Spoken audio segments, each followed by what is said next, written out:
Hello, everybody. Thank you very much for watching this video today.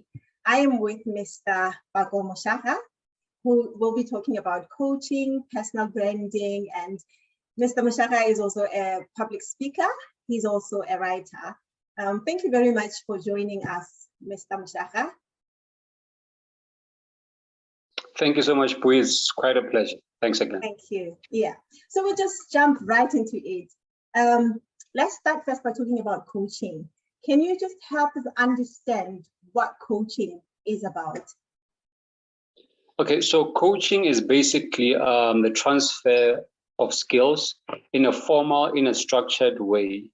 If you look at, let's say football, right? So you have coaches in a team and they coach their players, and after a number of years, the players themselves become coaches. That is because they've been coached on how to play and how to teach as well. So coaching is basically a form of, I'd say, skills transfer from one expert to someone else who is being taught or being trained. Yeah. It applies to the field of soccer. In the professional world, in so many other fields, it's the same science and the same art with a bit of differences here and there. Right, right. I like how you also mentioned that the coachee, like a successful coaching session would end with the coachee being able to coach others as well. Is that right? That's correct, yes. Yes, yes. Thank you. So what would you say the benefits of coaching are? I'd say the benefits of coaching to an individual is that, one, you gain skills that you didn't have before. And the other thing is that you become an expert in that field. And beyond that, you are able to teach those skills to another group of people or to another individual as well. So coaching helps one to grow personally. So it's in line with one's personal development to learn and to grow and to improve and to master new fields as well. Right. So what about for businesses, employers as well? If an employer is maybe watching this video and thinking, what would I benefit? What would my business benefit? Okay, so for a business owner, the benefit of having your employees being coached is that they are able to bring more value to the job. Right. One, they're able to bring more skills, or perhaps bring I'd say, a refined set of skills to the job. And so you're able to get more value from your employees. Then the other thing is that it helps to boost their self-esteem and their confidence as well. Being that they have now been trained in a certain field, they are now experts in that field. And so happy employees, confident employees are able to bring in much more than what is expected on the job. Right. Okay. So I know you're also an expert when it comes to personal branding. So I would like you to use personal branding as an example of coaching. Define it to us and tell us who, in your opinion, would benefit from personal branding. All right. So personal branding, I'd like to say it like this. Personal branding is what people say about you when you're not in the room. So basically, it is the summation of your habits, your appearance, and your character. Right. The elements of a brand are actually those three.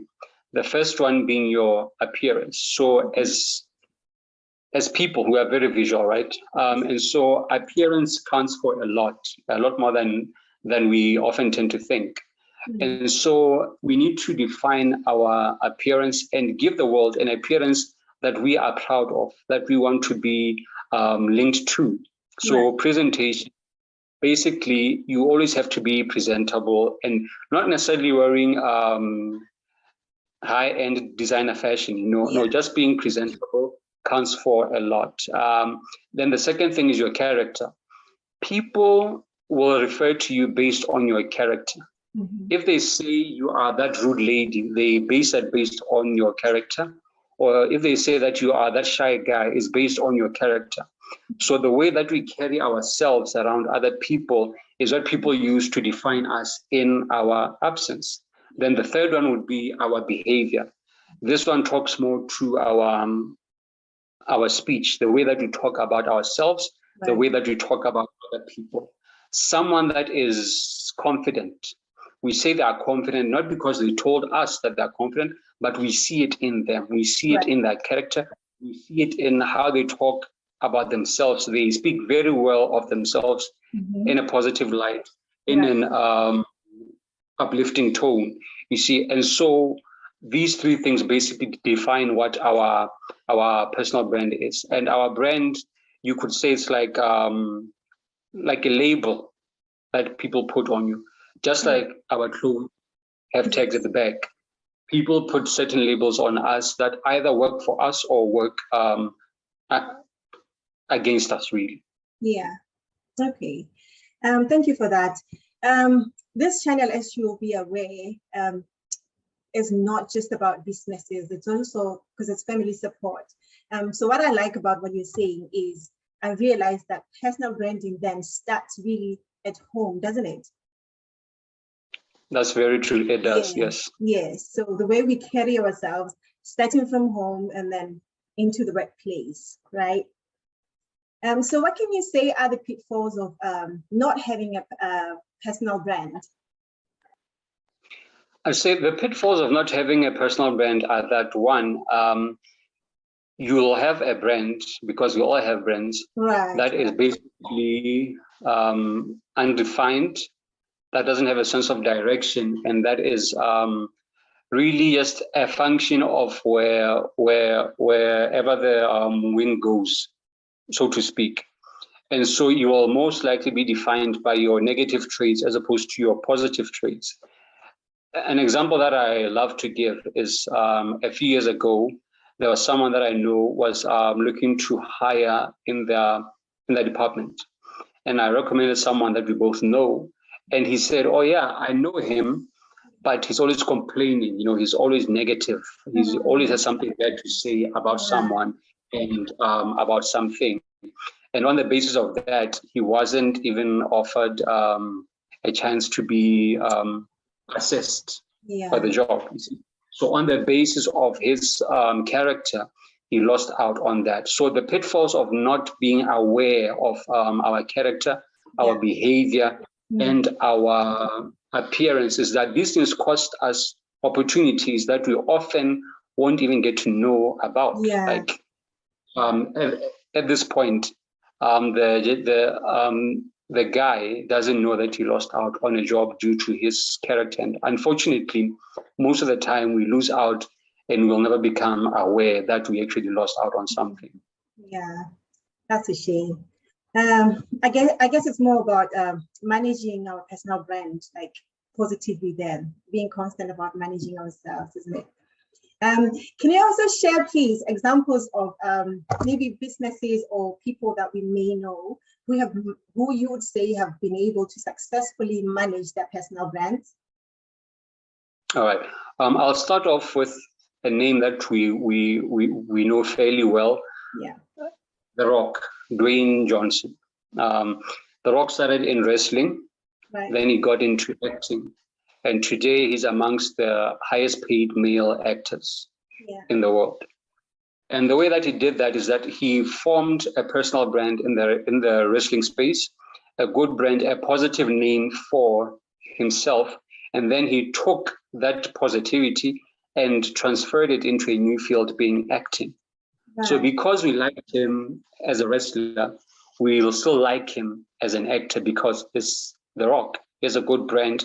It's a name that we know, that we like, and that has fairly positive things around it. And so that's an example of how someone took a brand and used it in a new field. Another example is Trevor Noah from South Africa. So he started out as a comedian in SA, and he did really, really well. And he managed his personal brand very well, free of any bad publicity, any negativity, any scandals, and generally just a positive brand that, you know, people want to be around, people want to be linked to. And so because of how well managed that brand was, it caught the attention of even people outside of South Africa and even outside of the continent as well. And now he's been based in the States for a couple of years now. And that is because his brand stood out from his peers, basically. Yeah. I've actually just been watching Trevor Noah just before this interview. He's really good. Wow, you see now, you see what I mean. So let's talk about your services, your consultancy services. Could you just let us know what you do, not just about personal branding, anything else really, because I know you do a lot more. All right, so in terms of what my company does, I offer a couple of things. The first one is how to build a personal brand. I help clients walk through a process over 6 months in terms of how to build the personal brand, how to identify the value proposition in that brand and to build around that. Then I also offer coaching in the fields of public speaking. I ran a masterclass locally last year. I also offer consulting in the fields of job interviews. I help people get ready for job interviews or even interviews with the media, with TV, radio, papers, whatever it is. Yes, so and I also offer coaching in the fields of how to use LinkedIn effectively. I've been on LinkedIn for a couple of years.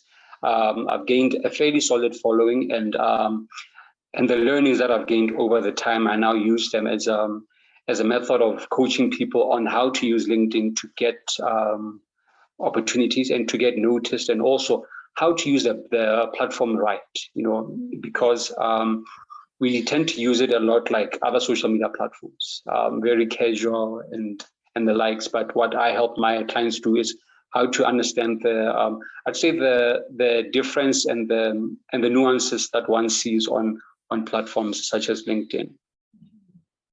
Lovely. Yeah.